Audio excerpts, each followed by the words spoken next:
Towanda is a certified life coach, speaker, and the author of A Life Recylced.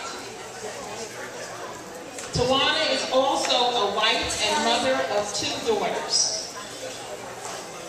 Can everybody hear me in the back? Thank you.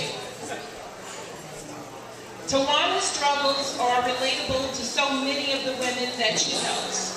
She was born to a teenage mother, a victim of molestation and homelessness. It was through those rough experiences that she gained courage, wisdom, and an inner strength. She went on a mission to give young girls and women the tools she didn't have as she matured. Today, a well-known community leader, speaker, life coach, and mentor, Towanda is living her life's assignment of helping women who feel lost, alone, and uncertain about their lives. She fully transparent and freely shares her personal testimony and has been well received by her community. I give to you Towanda McEachern.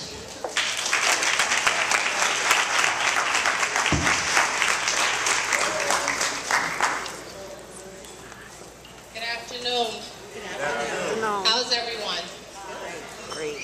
I'm kind of mad they saved me for last. I ate, sat over there, got tired. But it's all good. I'm not going to be before you long. And I was just sitting over there thinking, like, I want to be a Zeta. You know? I got pearls. I mean, can I be an honorary member or something?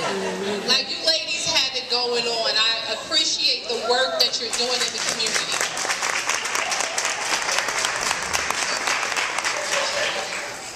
And I first want to, thank you guys for inviting me, and I actually went to school with Trisha Jones, who actually reached out to me. So it definitely is a pleasure and an honor to be here.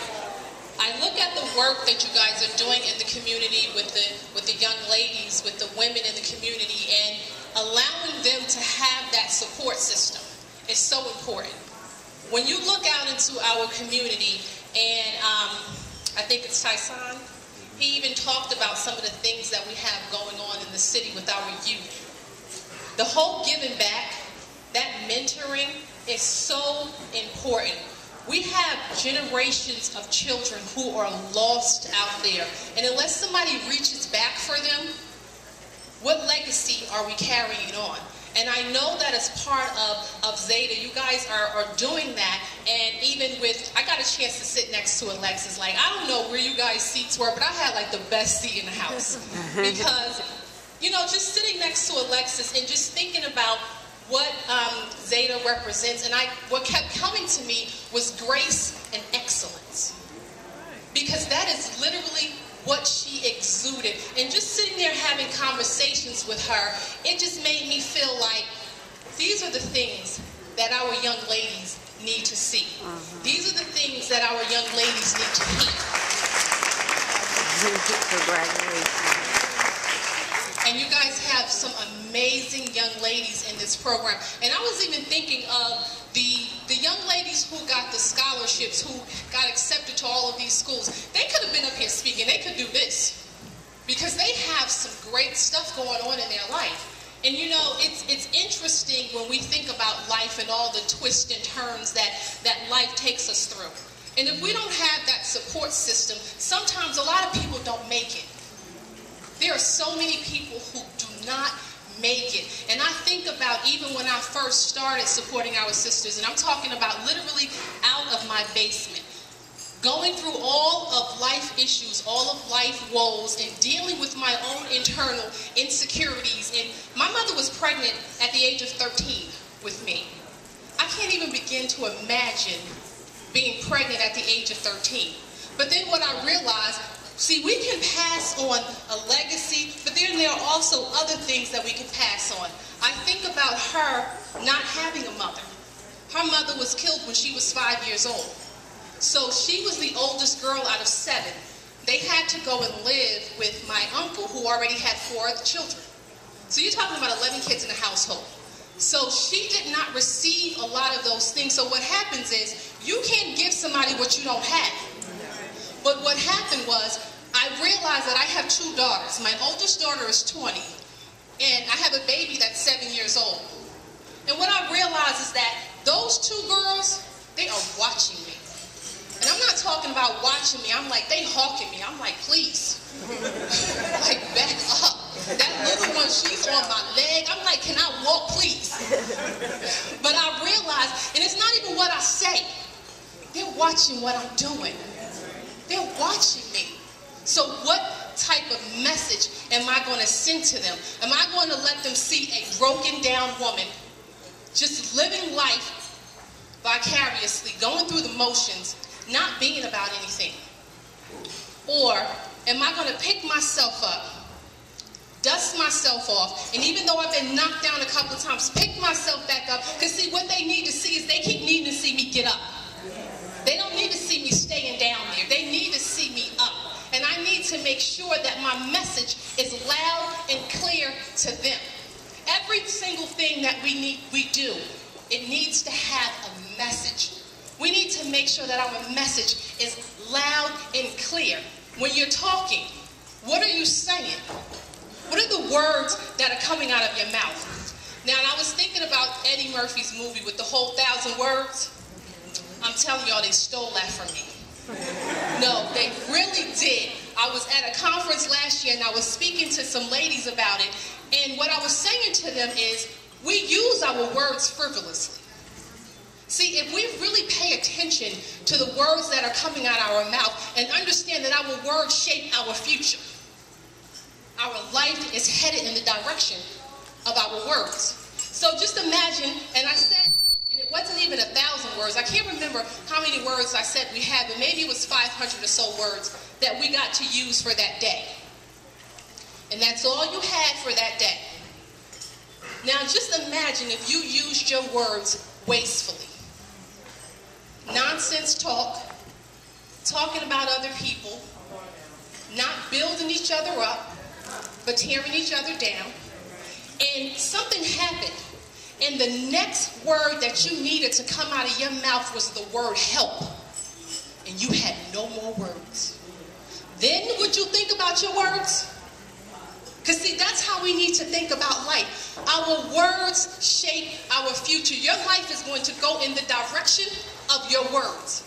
And see, what happened is we have to counteract all the voices that are going on in our head. We have to counteract the voices that our children are hearing. They're hearing so much negativity. We have so much to contend with through the TV, through the streets, while they're in school. It's so much going on. But what positive things are we putting into their minds? Because see, those voices out there are real loud. They're real loud. But we have to be even louder. We have to have these programs where we mentor girls, where we mentor boys, where we take on those responsibilities, because somewhere along the line, somebody dropped the ball. And I'm not pointing any fingers. I don't know who it was or how it happened, and we can probably look at life and we can trace things all the way back to who knows when. But the bottom line is, it's a problem today. So what we gonna do? We just going to stand by and shake our head? But I know not the people in this room, because you guys are already doing something, and you've already been doing something. And I think about the history of which Zeta was even started on back in the 1920s, and not to just be a regular organization. See, that whole excellence, that setting apart, you guys are right on track.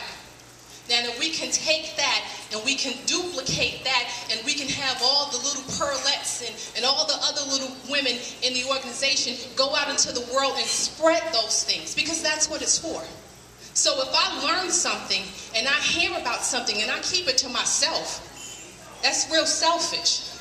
But if I take what I learned and I reach back out into the community, because that's what it's about. We're reaching into the community. It's each one teach one. We have to reach out into the community. We have to give back.